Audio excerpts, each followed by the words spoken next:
Hi everyone, my name is Nadi Bhatnagar and I welcome you all in this channel. तो आज की video में हम क्या करने वाले हैं, हम करने वाले हैं क्विक रिवीजन क्लास 6 की लर्निंग साइंस की बुक से। चैप्टर रहेगा हमारा चैप्टर 5 सेपरेशन ऑफ सब्सटेंसेस। ठीक है, चैप्टर 3 का 4 का क्विक रिवीजन ऑलरेडी अपलोड हो चुका है। एग्जाम पॉइंट ऑफ व्यू से हम करने वाले हैं फटाफट वाला रिवीजन। तो चलो शुरू करते हैं। सबसे पहली बात आपको दे रखी है कि भाई मिक्सचर होती है, लाइक हमारे आसपास जो हवा है वो भी मिक्सचर है।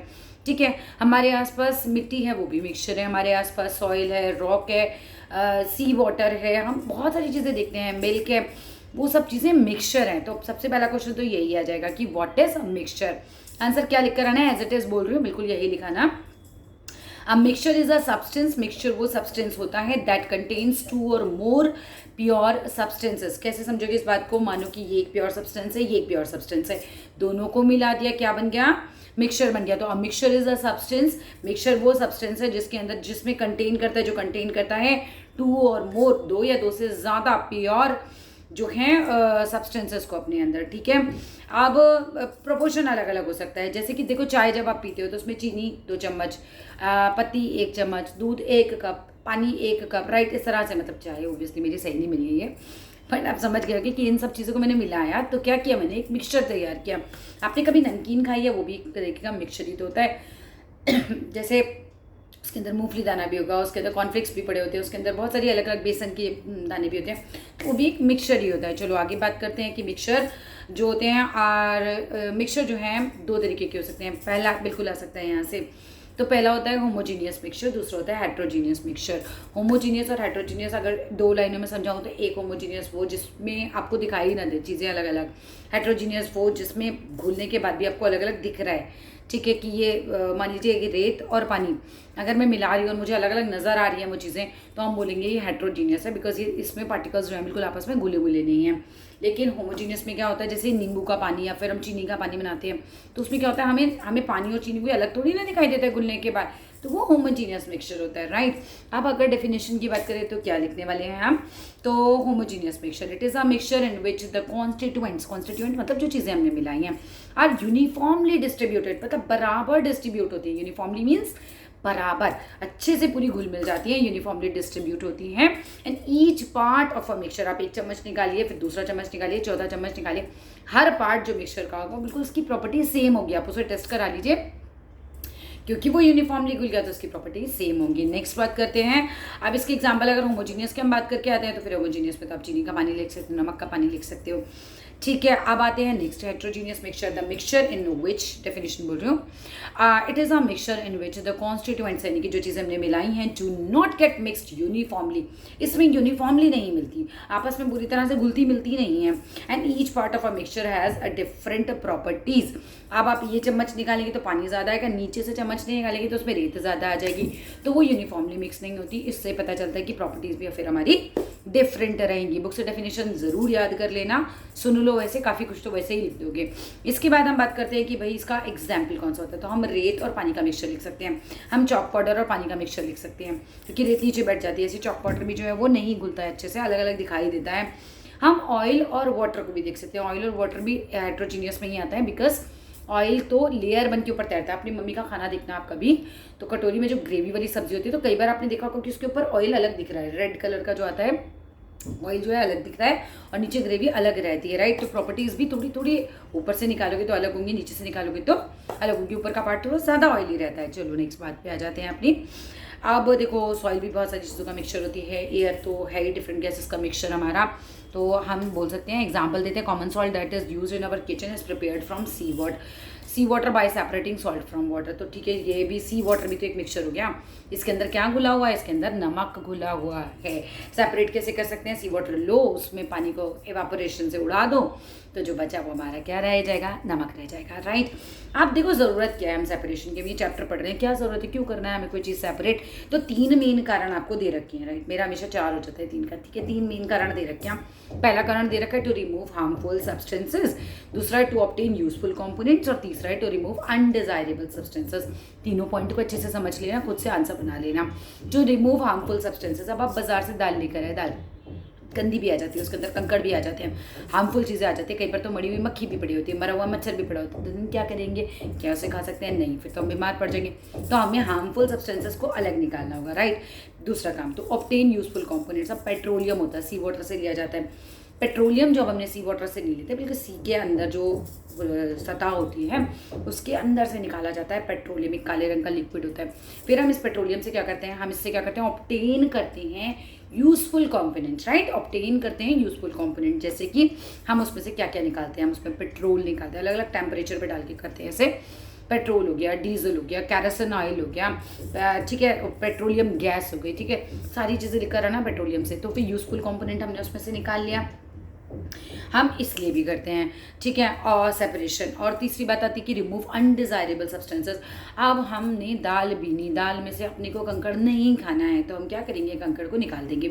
या मूंग की दाल में अरहर की दाल मिक्स हो गई है, तो हम क्या करेंगे कि मूंग दाल हमें अलग करनी है, तो हम उससे अलग दाने निकाल देंगे। अगर थोड़ी बहुत मिक्स हो गई है तो हमने रिमूव क्या कर दिया, हमने उसमें से अनडिज़ायरेबल चीज़ को रिमूव कर दिया।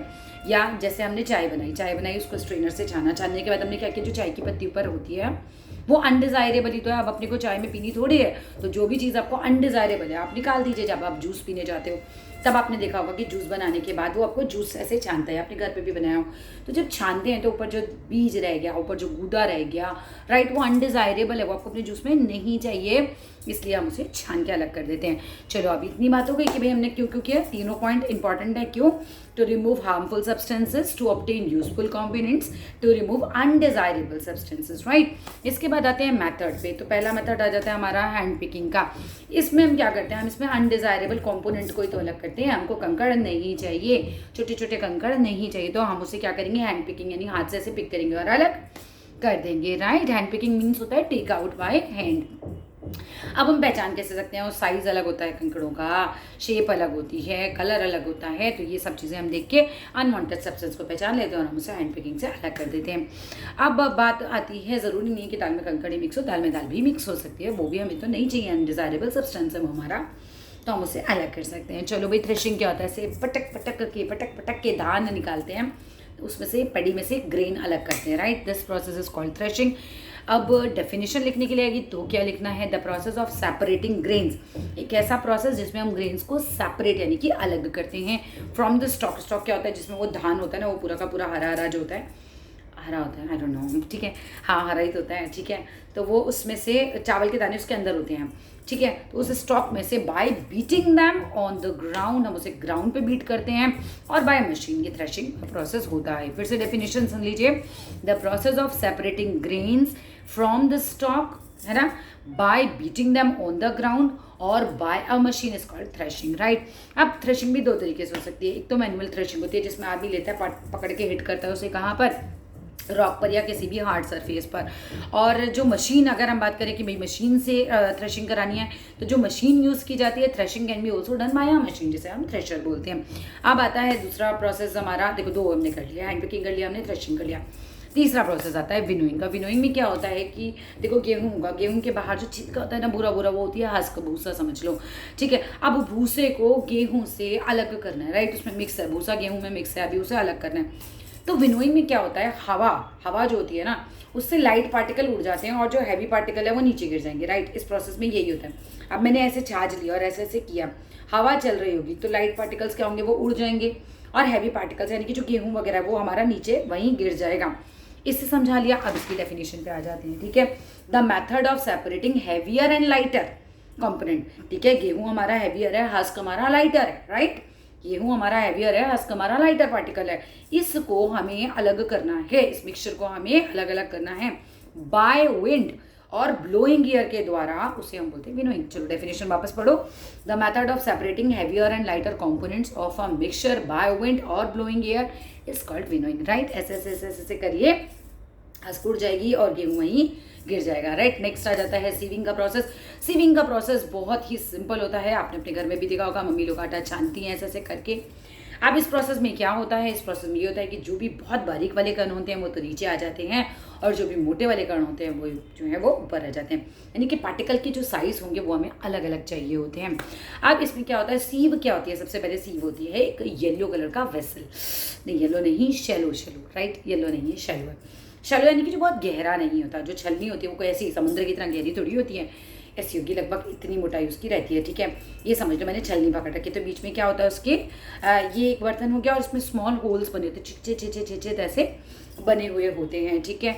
अब the size of the holes in the ship depend करता है कि भाई आपको क्या चीज़ करनी है, क्योंकि बड़ी बड़ी कंस्ट्रक्शन साइट पे, बिल्डिंग्स पे भी जब बिल्डिंग्स बनाई जा रही होती है तो होता क्या है कि पत्थर को, है ना, अलग कर दिया जाता है रेत मिट्टी वगैरह से, तो सीविंग की जाती है, यानी कि छलनी में ऐसे मिट्टी अगर आप डाल रहे हो या रेत आप डाल रहे हो तो क्या करेंगे, ऐसे ऐसे करेंगे और उसके बाद वो जो मिट्टी पत्थर वगैरह है वो ऊपर रह जाएगा। चलो मैं दिखा देती हूँ एक बार बुक में भी, ये देखो आप देख सकते हो, ये देखो ये क्या कर रहा है, ये इसमें मिट्टी डाल रहा है और पीछे मिट्टी गिर रही है और यहाँ पर कंकड़ गिर रहे हैं आगे। चलो फटाफट आगे आ जाते हैं। यूजिंग द व्हीट फ्लावर, बहुत ज़्यादा कंसिडरेबल एक बहुत बढ़िया बात बताई है हेल्दी रहने के लिए, कि जो मम्मी आटा छान देती हैं, वो मम्मियों से रिक्वेस्ट है कि आटा ना छाने, क्योंकि जो ऊपर जो हमारा कहना चाहिए इसके अंदर जो रफेज है हम वो अलग कर देते हैं, जिसकी वजह से पेट की बहुत सारी प्रॉब्लम होती है, खाना अच्छे से डाइजेस्ट नहीं होता। तो ये खराब प्रैक्टिस है आटे को इस तरह से ज़्यादा छानना, ठीक है। थोड़ा मोटा आटा ही हमें खाना चाहिए। चलो वापस आ जाते हैं अपने टॉपिक की तरफ। अब आते हैं सेडिमेंटेशन, डिकेंटेशन की तरफ। इस प्रोसेस को लोग पता नहीं क्यों डिफिकल्ट समझते हैं, बड़ा आसान सा प्रोसेस है। पहले प्रोसेस समझाती हूँ फिर डेफिनेशन ले लेंगे। एक ग्लास पानी लो, उसके अंदर 1 चम्मच भर के रेता डाल दो, ठीक है। रेत मिट्टी वगैरह आपने जो भी डालना है डाल दिया। अब आपने डाल दिया, डालने के बाद उसको 1 घंटे तक मत छूओ, ठीक है। 1 घंटा क्या टाइम देख लो अपने हिसाब से, ठीक है, लेकिन कुछ देर उसको ऐसे ही अनडिस्टर्ब्ड छोड़ देना है। छोड़ दिया, अब क्या हो रहा है, वो रेत मिट्टी वगैरह नीचे बैठ जाती है ना, ऐसे ही जो बैठ गई मिट्टी और रेत वो सेडिमेंट कहलाते हैं, और गंदगी का नीचे बैठ जाना सेडिमेंटेशन कहलाता है। सिंपल। जो बैठ गई मिट्टी या रेत, कोई शायरी नहीं है, ठीक है, ध्यान से सुनो। तो मिट्टी या रेत नीचे बैठ जाती है, हम कहते हैं ये क्या है, ये सेडिमेंट्स हैं।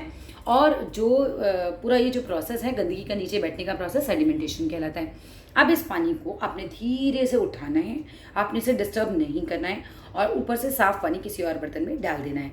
इस प्रोसेस को, साफ़ पानी को ऊपर से पोर करना बिना डिस्टर्ब किए उस पानी को, डिकेंटेशन कहलाता है। हो गया ना सिंपल। चलो अब आ जाते हैं फटाफट सेडिमेंटेशन एंड डिकेंटेशन को डेफिनेशन के हिसाब से देखने के लिए, और हम इसे क्यों करते हैं।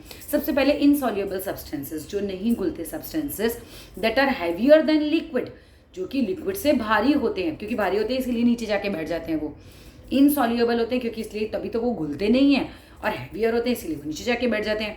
तो insoluble substances that are heavier than liquid can be separated by sedimentation and decantation, right. 2 चीज़ें पता चल गई, इनसॉल्युबल और हैवियर सब्सटेंसेस। इनको जब हमें अलग करना होता है, सेपरेट करना होता है, तब हम करते हैं सेडिमेंटेशन एंड डिकेंटेशन। अब प्रोसेस की बात करो, सेडिमेंटेशन क्या होता है, the process of settling down of heavier, the process, वो पूरा प्रोसेस जिसमें सेटल डाउन हो जाते हैं हैवियर इन सॉल्युबल पार्टिकल्स, वो पार्टिकल्स जो कि सॉल्युबल नहीं है, जो नहीं घुल पाते, एट द बॉटम, ऑब्वियसली वो नीचे जाके ही सेटल होते हैं, ऑफ द लिक्विड, इसको हम बोलते हैं सेडिमेंटेशन। डेफिनेशन फिर से सुनो, the process of settling down of heavier insoluble particles at the bottom of the liquid is called sedimentation.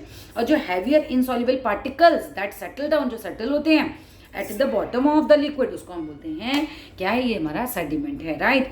अब डिकेंटेशन की डेफिनेशन सुनिए, the process of pouring out, हमने ऐसे किया, हमने पोर आउट ही तो किया, पोर होता है उड़ेलना, हमने ऐसे उड़ेला, तो pouring out a clear liquid from a vessel after sedimentation, like पानी के नीचे मिट्टी वगैरह बैठ गई, उस सेडिमेंटेशन प्रोसेस के बाद हमने पोर आउट किया क्लियर वाटर को विदाउट डिस्टर्बिंग, हमने हिलाया तो वो सारे के पार्टिकल्स मिक्स हो जाएंगे, राइट।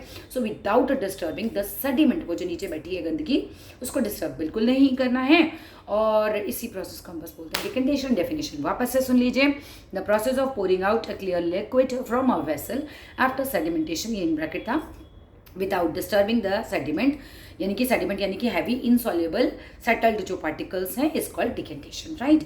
चलो भाई फटाफट से आगे आ जाते हैं। लोडिंग का प्रोसेस क्या होता है, कई बार क्या होता है, जो पार्टिकल्स होते हैं ना, मिट्टी वगैरह के पार्टिकल्स होते हैं, वो इतने हल्के होते हैं कि बेचारे बैठ ही नहीं रहे होते नीचे, क्योंकि बैठेगा नीचे कौन, मिट्टी में, पानी में, जो कि पानी से हल्का होगा।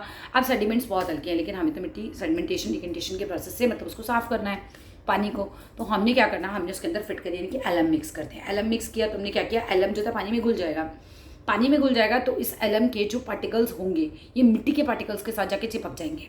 जब ये मिट्टी के पार्टिकल्स के साथ जाके चिपक जाएंगे तो ऑब्वियसली अगर आपके साथ कोई चिपक जाएगा तो आपका वजन उसका वजन आपस में मिक्स हो जाएगा, और जब ये वजन मिक्स हो जाएगा तो आपका वजन एकदम ज़्यादा बढ़ जाएगा, right.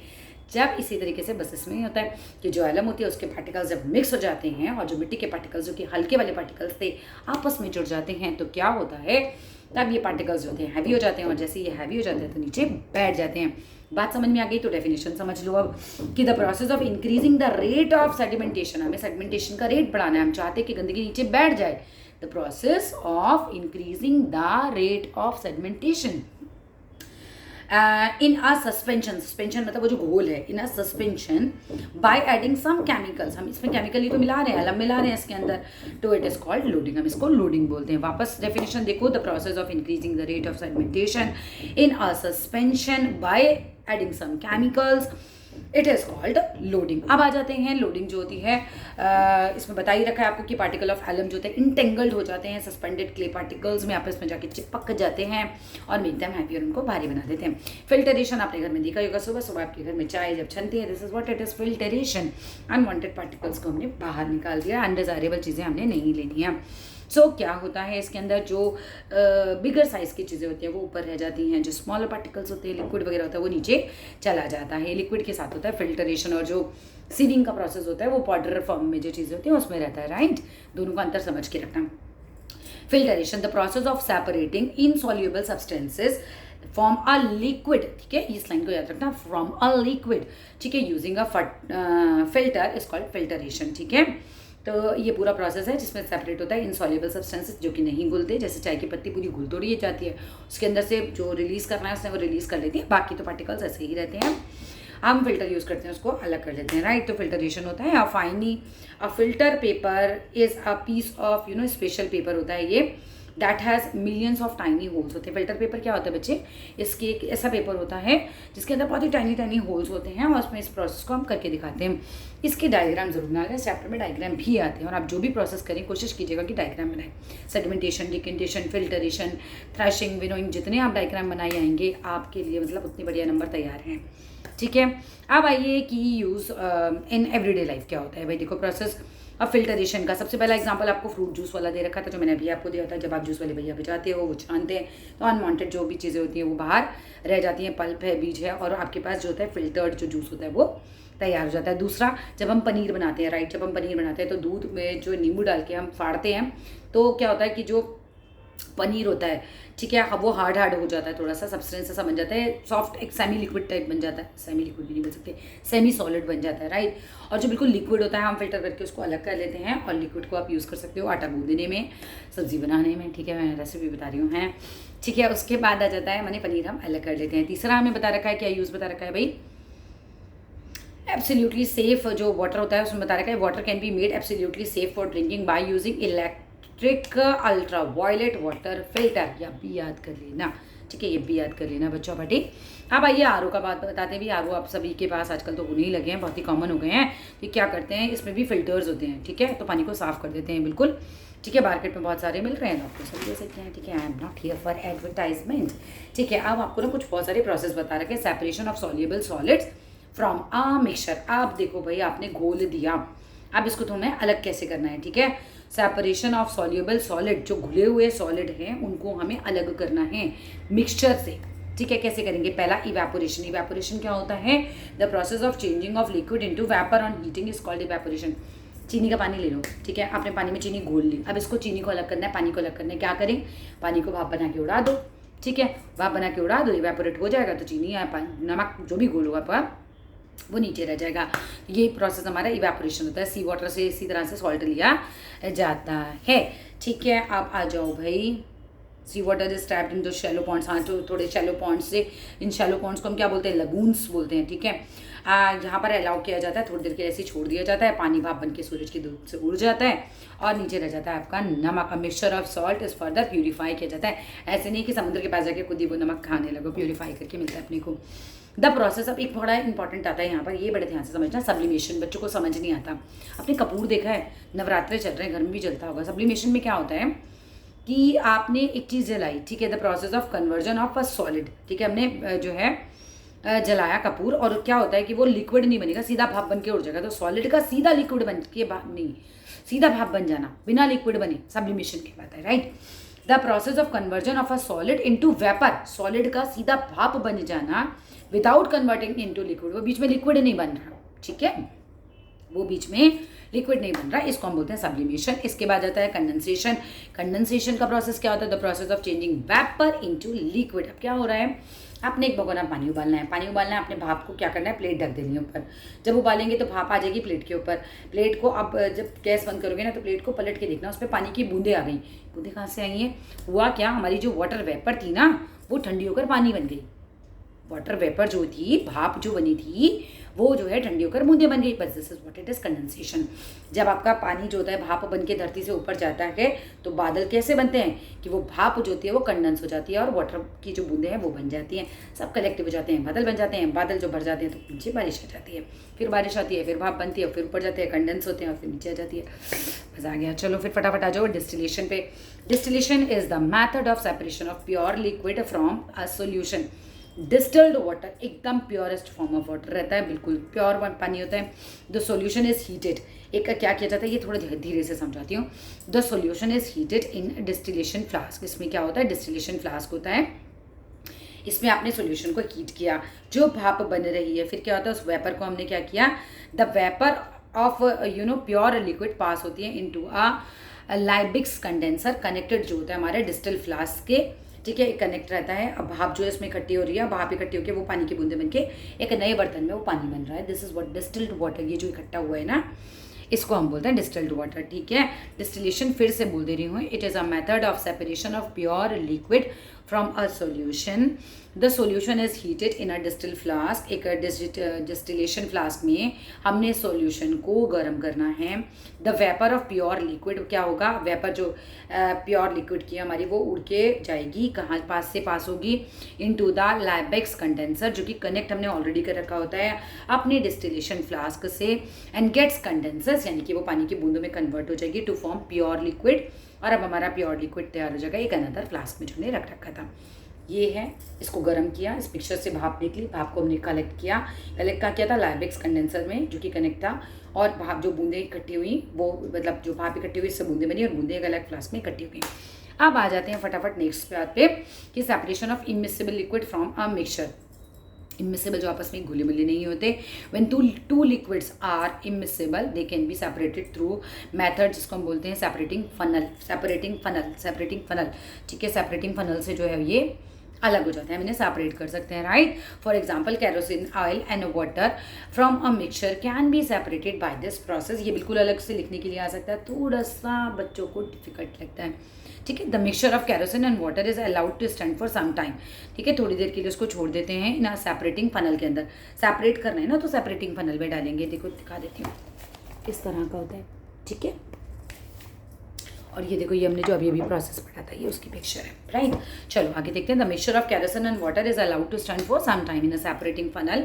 Kerosene is being lighter, तो वो लाइटर होता है तो क्या होता है, forms a layer above the water, वो ऊपर पानी की लेयर बना, मतलब पानी में अपने ऊपर लेयर बना लेगा, जो भी ऑयल होता है तो लेयर बना ही लेते हैं, ठीक है। और वाटर क्या होता है, नीचे से ड्रेन आउट हो जाता है सेपरेट कंटेनर में बाय ओपनिंग, नीचे से एक ओपनिंग होती है, स्टॉप क्लॉक होती है उसके अंदर, opening the stop clock of separating funnel.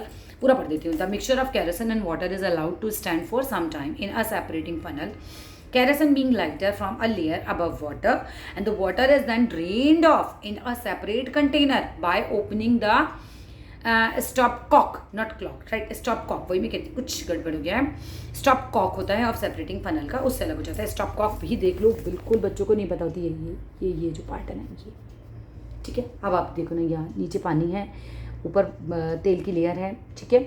अब ये यहाँ से खुलेगा और ये क्या है, नीचे पानी आ जाएगा और ऊपर तेल रह जाएगा, ठीक है। अब आप देख लेते हैं कि by opening the stopcock of separating funnel, kerosene is left behind the funnel and can be collected in another beaker, हम उसको अलग बीकर में ले सकते हैं।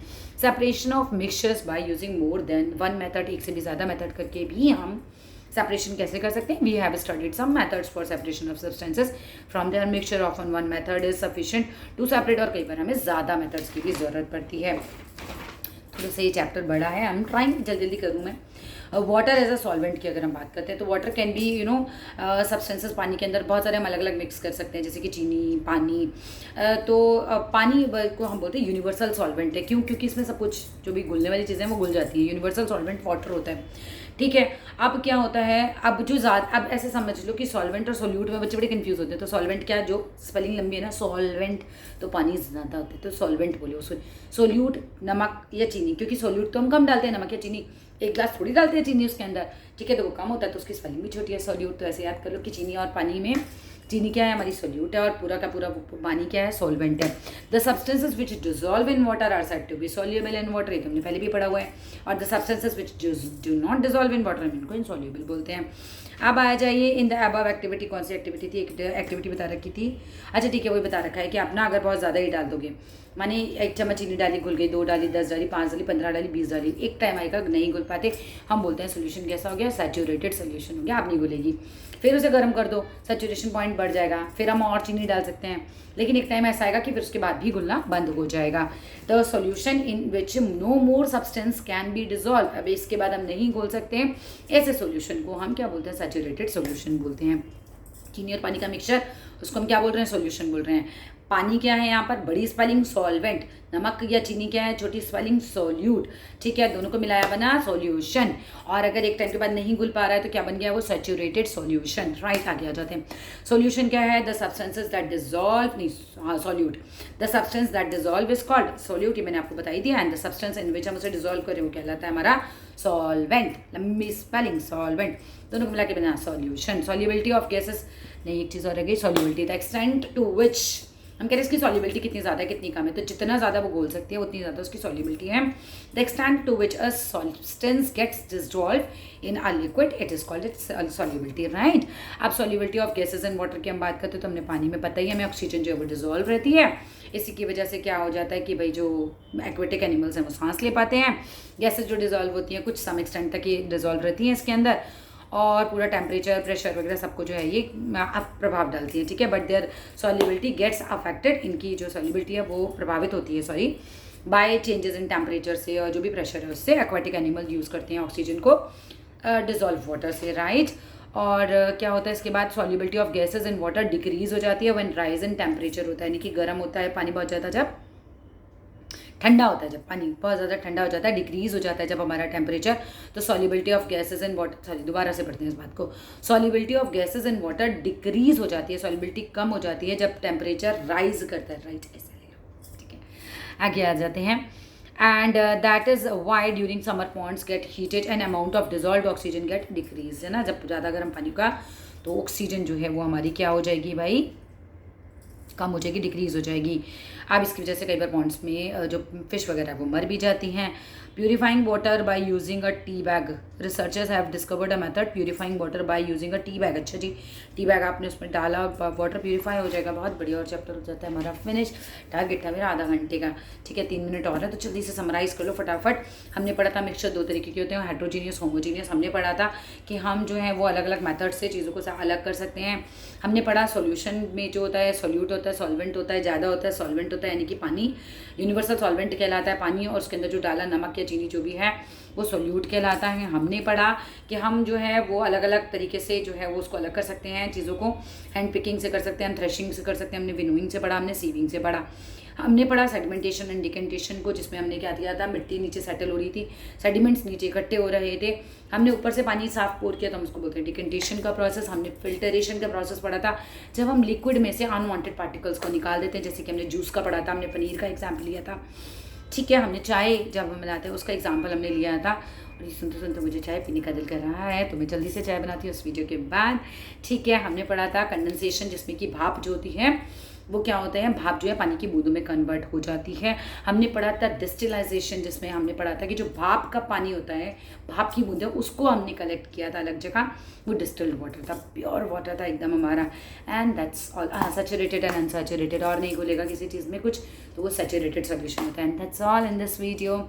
आई होप चैप्टर आपको अच्छे से समझ आ गया होगा। वीडियो अच्छी लगे तो लाइक करना, शेयर करना, चैनल को सब्सक्राइब करना, जितना हो सकता है अपने दोस्तों की मदद करना, इस वीडियो को आगे शेयर करके, आधा घंटे में उनका भी रिवीजन हो जाएगा। तो that's all, thank you, bye bye.